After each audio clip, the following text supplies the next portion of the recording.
কাৰ্যসূচী মতে আজি ৰাতিপুৱা 7টা চাৰে 7টা মান বজাত মানে মুখ্য দুৱাৰ খোলা কি কয় উন্মোচন এইটো হৈ গৈছে। এতিয়া তাৰপিছতে আমাৰ ভক্তবিলাক আহিবলৈ আৰম্ভ কৰিছে। আজিৰ দিনৰ কাৰ্যসূচী হ'ল শিৱৰাত্ৰিৰ লগত মতে আমি 10টা চাৰে 10টাৰ পৰা পূজা আৰম্ভ কৰিম মেইন পূজাটো। তাৰপিছতে 12টা চাৰে 12টালৈকে থাকিব। তাৰপিছত আমি ভোগ বিতৰণ কৰিম।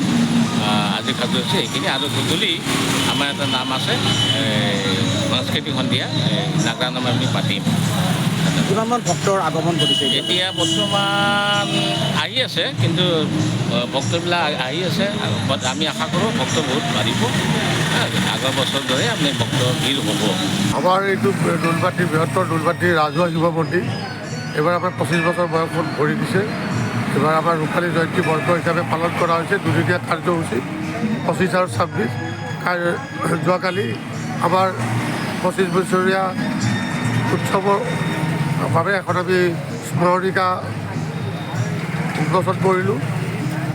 ত্ৰিনয়ন বুলি এখন স্মৰণিকা উন্মোচন কৰিলোঁ আৰু এখন সভা আয়োজন কৰিলোঁ। আৰু আইসকলে নাম প্ৰসংগ কৰিলে। আজি শিৱৰাত্ৰিৰ দিনাখন বহুত ভক্ত আজি সমাগম হৈছে।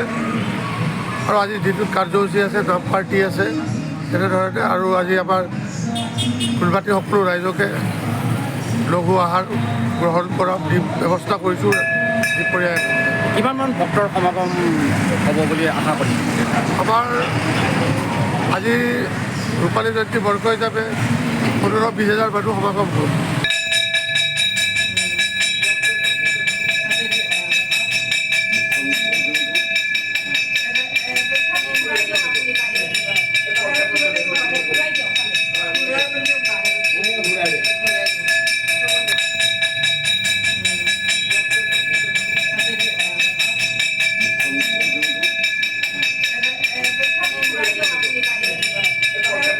আমাৰ কাৰ্যসূচী মতে আজি ৰাতিপুৱা 7টা চাৰে 7টা মান বজাত মানে মুখ্য দুৱাৰ খোলা কি কয় উন্মোচন এইটো হৈ গৈছে। এতিয়া তাৰপিছতে আমাৰ ভক্তবিলাক আহিবলৈ আৰম্ভ কৰিছে।